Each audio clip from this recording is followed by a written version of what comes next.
Welcome to another episode of the Blossoming Lotus, the healing hub where wisdom and experience align. In today's episode, I want to talk to you about how your insecurities are ruining your relationship. I'm pretty sure you've heard Erykah Badu sing Bag Lady. Let me show you a little bit. Bag lady, you gon' hurt your back, dragging all them bags like that. I guess nobody ever told you all you must hold on to is you, is you, is you. One day, all them bags gon' get in your way. I say one day, all them bags gon' get in your way. So basically, we're gonna talk about them bags that we be dragging into our relationships. I don't know about you, but I've been a bag lady for possibly 10 years and some change. But coming into awareness of all those baggages really helped me to not only heal myself from toxic relationships, karmic relationships, codependency, but it really helped me to not only love myself, but to love my partner and give them the freedom that they needed. To even walk away from relationships knowing that everything that I did gain, everything that I did experience was for my growth and not so much for my pain. So two of my biggest insecurities were the need for validation and control. Now, had you said that to me in the midst of those relationships, I would have completely denied them, completely denied that I had any types of baggage. Because I felt that, my intentions were always pure.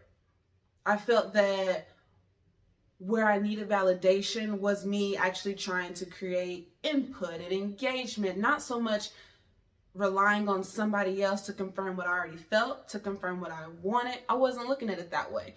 I didn't see it as a need. However, I actually felt like people needed me. I felt like what I had to offer was such a gift that if you didn't see it, you was the one, So I was really just living on this high horse, but my back was really broke because I was holding on to all this baggage. When I had finally set with my stuff, when I had finally came to the realization, yo, you got your own issues there.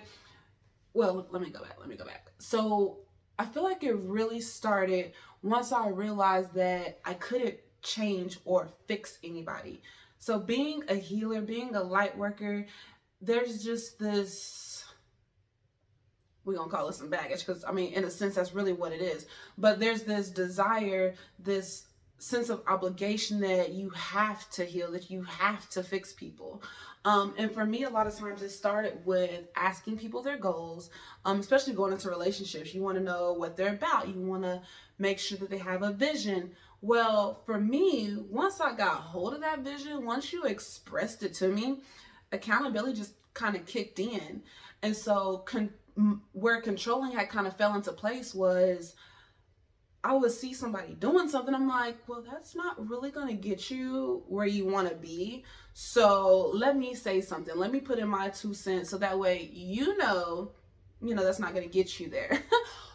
Only to find that I was doing so much more trying to fix people than actually living my life. Like my life had become just that of a dictator. It had became that of, okay, well, don't go that way. Don't do that. Don't do that. Well, why you want to do that? Who wants that? Who wants to be connected, related, loving? Who wants that? I certainly didn't want that. But yet here I was pouring it out. And again, I hadn't even stopped to look at what I was doing until, I would say, until it just finally hit me. Until I realized that what I was putting out was actually what was being done to me. So in a sense, I felt constrained. I felt restricted. I felt chained and shackled, like I was living in prison. Like, nope, I can't do this. I can't do that because somebody else says so. And so once I kind of had that regurgitated back to me, like, well, dang, like it took me it took me a minute to really see that I had a lot of control issues that I was depositing into my relationships, depositing into love. Love is not control. Love is freedom. And so what I had to do was really step back. I had to look at why I was being controlling, even though my intentions were pure. And see, there were times where I could see that. And somebody would say something, and my automatic response is like, I'm not controlling. I'm trying to help you. But who asked for my help? Who asked for my help? And a lot of times in relationships, we feel like because we are united, because we are tied together, you are asking for my help. You committed to this relationship. You chose that. I mean, you knew who I was. So in the sense, you asked for it. I mean, you may not have said, can you help me? You may not have, actually used those words. But in my mind, the way I was looking at things is like, well, we're in a relationship together. You open yourself up to all of my advice, whether you ask for it or not. Who the fuck am I? Like, where did that even come from? We ain't gonna go there yet. That's another episode. But specifically, when it comes to your baggage, a lot of it has to come from childhood, those first relationships, middle school, high school, that first one possibly afterwards, those true loves, lust, whatever you want to call it. There's just so much being deposited into our lives that are teaching us, exposing us, conditioning us to what love looks like. And so when we do get into relationships, when we do get into that space where, oh yes, we finally have this experience to where we can give love and take love and, have an even exchange, because essentially I feel like that's what we all go in, with the mindset of, is there of an even exchange. However, because we have baggage, because we've had years of experience, years of relationships, and just different, what I want to say, just being exposed to how different people are, because we've had that, it's like we take all of that with us into the next relationship. So for me, one thing, this is so trippy, like one thing that really triggered me was when a man would wash dishes. Like, mind you, that's probably amazing. But for me, in my experience, it only happened when that person was irritated or when I had done something to tick them off or whatever. So I wasn't even looking at it. And I mean, of course I learned this after the fact, but I wasn't looking at why they were doing that. I made the assumption that they were doing that because, one, you're pissed at me and I wasn't doing enough, or, like it made me feel like, oh my gosh, now he's cleaning the kitchen. Oh, I'm just so horrible. I should have had that done, da da da da da. What I do when I get pissed off, I clean the kitchen. So I hadn't even given my partners the freedom to do the same thing. A lot of times people just need something to do when they're upset. It has nothing to even, it had nothing to do with me. It wasn't because I didn't have it cleaned, or, I mean, maybe that's what they use to say that. But if you don't clean the kitchen, they just won't clean the kitchen. I'm not about to feel no guilt about that. I mean, that's me, of course, saying that now. But beforehand, it was always, I put the lack back on myself. I picked up a bag that I didn't even have to. And a lot of times we do that. We see how different people are. We see how people respond to us. We see people's behaviors. And especially as women, like, we are so quick to pick up some slack, to pick up the guilt, to label our own selves. A lot of times it's not even the men that's doing it. It's how we perceive their actions. So I perceive somebody cleaning the kitchen as, oh my gosh, I'm not doing enough. I'm not domestic enough. And so even when I try to do more, guess what that does? That puts barriers and weights on me. Because one, if I don't want to clean the kitchen right now, I just don't want to clean the kitchen right now. It's going to get done when it get done. And be okay with that. I never even gave myself the freedom to relax, to, decide it doesn't have to be done right now. Everything for me was like, and then I would start an argument. Like, I would just start a whole argument. Like, oh my gosh, just move. Let me do it. Just let me do it. Why? Like, we create our own mess based on our insecurities. And that insecurity right there, again, there's control. Trying to take over what somebody else is doing because I felt like I was doing a bad job. Like, I felt like I was the one who needed to level up a little bit. No. I had remember asking my mom once what it was that because there was a shift in her and my stepdad's relationship. There's a real shift. I remember a lot of arguing when I was in high school. I remember love and peace coming into the story, and just the whole dynamic of their love story changing. I've seen their growth as partners, as friends. And so I remember calling her once and just asking her, what did you do? And the one thing, just one thing that she told me was to release control. She's like, I just released control. I allowed him to be him and I let go. And that one nugget, that one piece of information, it changed my whole world, my whole perspective, because I started looking at all the places where I thought my input was needed. Let me tell you, I thought my input was needed everywhere. What friends you got, the kind of job you got, where you going, how late you staying out. I could literally go on. But that's the thing, the control was because I'm like, well, if this is where you want to be, maybe you can't have friends like that. But then Spirit came in and showed me that in my life, literally everything that I had experienced, it still got me where I needed to go. It doesn't matter which turn I took. Yes, making some choices that were probably not for my best good. It took me longer to get there, but I gained some tools along the way. So even not having had a divine partner, a relationship where it was truly loving, all of my toxic relationships, all of my karmic relationships, they have taught me something.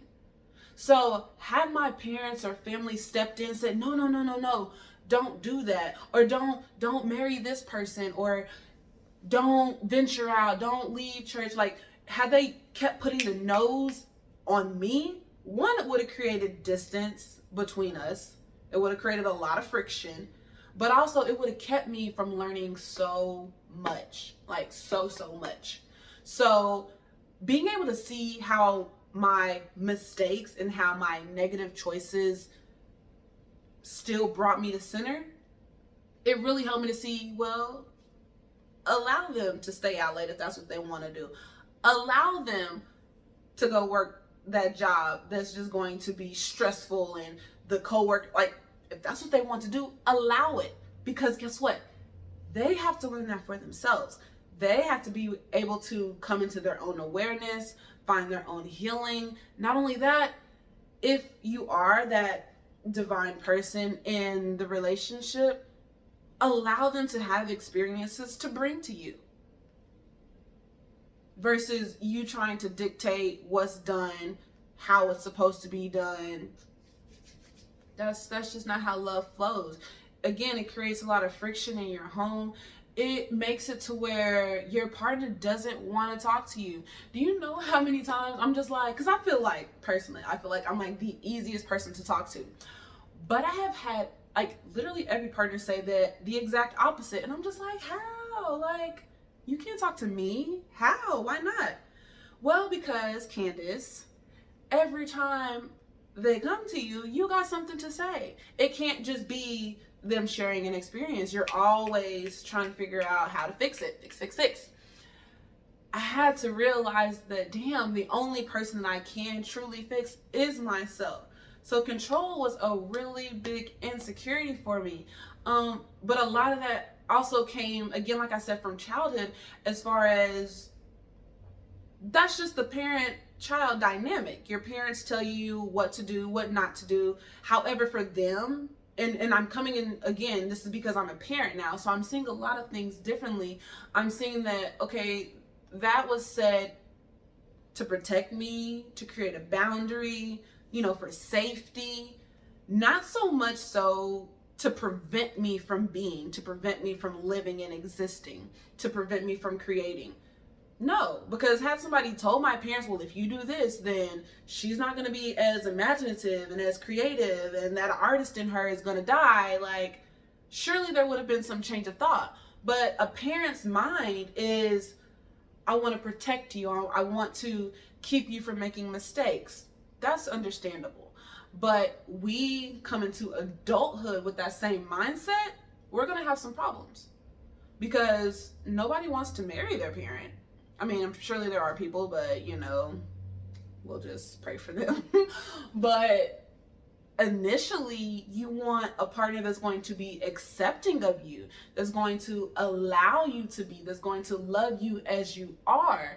And so there's a shift that we have to do. I don't know why I did that, but I meant as far as like taking off that baggage, taking off the parent mindset, taking off the idea that you have to protect your partner. And especially as women, I know for myself, I felt like I said earlier, like, I felt like they needed me. Like, you're not going to get there if I'm not helping you. Like, it's going to be so much harder. One, there's however many billion fishes in the sea, so I'm just one person.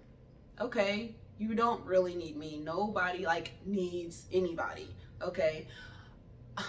It's just so funny to, like, hear myself talk about some of this stuff, because I'm just like, Candace, how are you that person? And how did you not see that you were that person?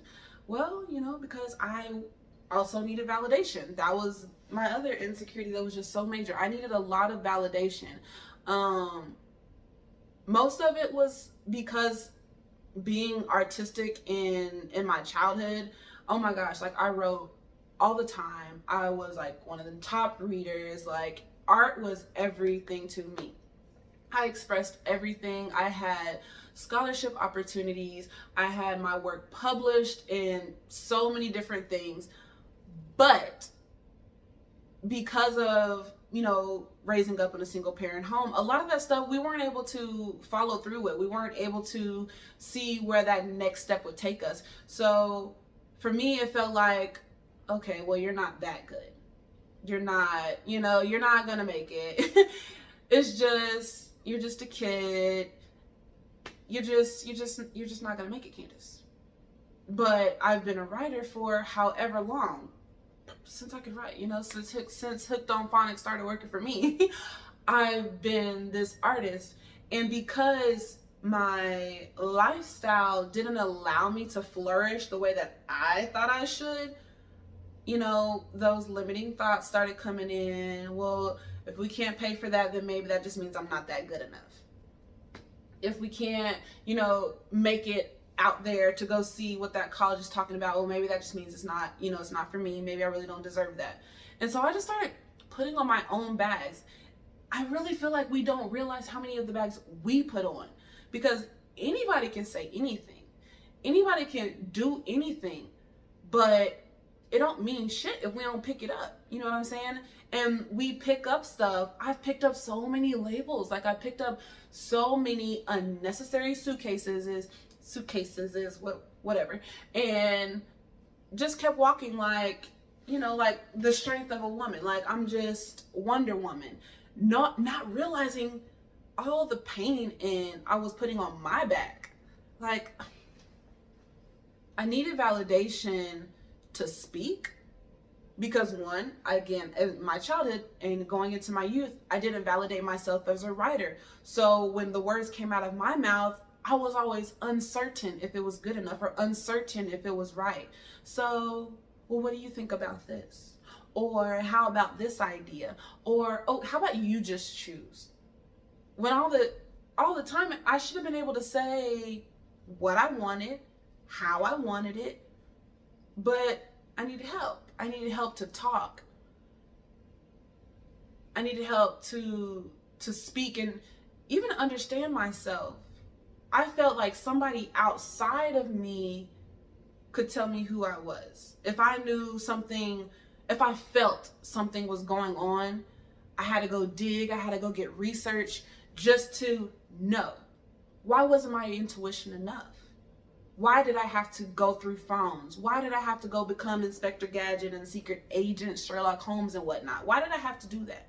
Because I was definitely the woman that went through the phones. I ain't even gonna lie. I'm not even gonna front. I did it on several occasions. Several. Because there's, that gut feeling. But why couldn't I just go off that gut feeling? Why do we need proof? So for me, that the need for validation and that the controlling, a lot of that for me was just needing to know every damn thing. Because initially that's who I am. Like, I love to know, I love to be educated, I love being smart, but nobody's smart about everything. And one thing that I'm learning is that education and knowledge, there's levels to that. And looking at my past relationships, I'm like, even though their experiences were so different, there's so much that I actually gained and learned from them, because it was different from how I seen it, but yet it was also right. Yes, I am controlling. Like, for somebody to even say that to me, one, I had took offense to it, and I was very defensive. But I was just like, well, damn, if they're saying that, then surely some of it must be true. And so my analytical self, I had to go back, like, where am I being controlling? Oh, dang. Yeah. And so, like, all these thoughts were rushing to my head, and then the tears just started pouring and pouring. I'm just like, damn it, Candace. You are. There's some healing. And that's where in our relationships, it's so important that we understand ourselves, that we know what we're coming from. Like, your story is so critical and crucial, whatever word, to your relationship right now. Because I feel like our relationships, we mirror each other. However, they're usually, polar opposites. Even relationships that are very similar, a lot of times the words that we use can differ. And that, again, that was a big thing for me. And another reason why I would need validation all the time, because when the words fall out of my mouth, somebody picks them up completely different. For instance, if you say death to one person, that literally means somebody's dying. To me, it means transformation. It means a shift in, who I am. Old scales, falling off. That's death. There's so many definitions for words that we get so hung up on them. And me being somebody that is a writer and that is continuously using words, I would second guess myself. Well, if I say this word, are they really going to understand? Because in past relationships, they didn't understand. So I have to reword it. All that is just creating more chaos versus me just being who I am, versus me just saying what I mean to say, and also listening to what my partner's picking up. Instead of trying to control and trying to say, no, this is what I mean. When you listen and you pick up what they're putting down, it helps you to see how versatile we are as humans, how connected we can be. I feel like a lot of us are really bilingual, just because the way that we see words, the way that we use words in our relationships, and these are, like, when I say relationships, I truly mean like the whole scope of relationships. Yes, specifically, I'm talking about your relationship with you and your partner, the person that you claim to love and whatnot. A lot of that has to do with how you communicate. And communication is really what helped me come into awareness of my insecurities, because I'm just like, I am communicating as best as I possibly can, but yet something is still not clicking. yet I'm still stuck. I'm still feeling what I feel. Communication really helped me to see that we're different, yet we're the same. It showed me compassion for myself and for my partner. Like, I was literally able to just take all the weight off of myself just by listening, just by allowing communication to flow both ways, by not trying to prove my point. Control, validation, trying to prove my point. It took up so much time. It created so much chaos and so much stress. I can never be the one to point a finger and say this relationship failed because of that person. Hell no. Like, I'm in complete awareness of what I did, how I limited kings from just being who they are. Even though, yes, like I said, my intentions were pure, but if somebody wants to do something, let them. Allow it. Allowance. It was like the word of 2019, just allowance. Because people, again, have to come into their own realization, just like I did. Like, that was the thing. Like, I had to realize, oh my God, I did the same thing. And I swear, it was just like a light bulb that came up, like, oh, snap. That's what that is. Okay. And it helped me in my communication because I became silent. Silent, not like how it was before, to where I'm not going to say shit and you're going to walk over me, but I became silent to, if that's what you want to do, okay, karma's going to find you. The consequences will find you, whether good or bad. Karma can be good or bad. But we really don't know something until we've experienced it. So even though I kept saying what I knew, a lot of it didn't really hit until I had that experience of, oh, snap. That's what that is. So I really urge you, man, woman, whatever, to look at those repetitive cycles. What is it that your partner's saying is wrong? And listen. Don't get on the defense. Sit with it. Because one, if that's your partner, why are they gonna lie to you? Yes, it may be coming out of their mouth completely wrong. Don't get attached to that. Because when you get attached to it, we're just gonna start, arguing. There's gonna be chaos. No. Listen. Ask for examples. And even if they don't have any, because I've had that on several occasions, because I love criticism. Like, show me what I'm doing wrong so I can get it right. But a lot of times, because of my past experiences, that would look like, okay, well, where's your proof? It would come out with an attitude versus okay, help me. If you see something wrong, help me get it right. What is it that I did? So if your partner doesn't have that, that's okay. Take what they said and sit with it. Pray about it. Whatever it is that you do, ask for help. There's so much symbology out here in the world. There's just signs everywhere. And I guarantee you, if you ask, well, where am I being controlling? How am I being pessimistic? How am I continuously seeking validation?